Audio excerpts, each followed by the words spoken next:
છે ને મીઠા મીઠા. હાલો મિત્રો, તાજા તાજા મીઠા મીઠા બોર ખાવા. આ બોર જોઈ અને આજે બાળપણની યાદ તાજી થઈ ગઈ. પેલા સ્કૂલેથી છૂટીને સીધા બોર ખાવા વહી આવતા. આ ઉપરથી તડકો અને આ ખાટા મીઠા બોર, વિટામિન સી, વિટામિન સી ને વિટામિન ડી ને બધું મળતું. આજે હું આવીશું મારા બાળકોને લઈને બોર ખાવા. બતાય બોર.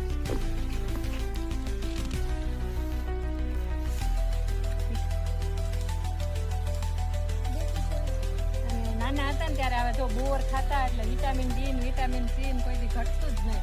જો કેવા સરસ તાજા બોર. અને તાજા બોર ખાવાની મજા જ કંઈક અલગ હોય છે. માર્કેટમાંથી આપણે બોર ખાઈએ ને એની મીઠાશ બહુ ન આવે, પણ આજે ઝાડમાંથી તોડીને બોર ખાઈએ ને બહુ મીઠા લાગે. જો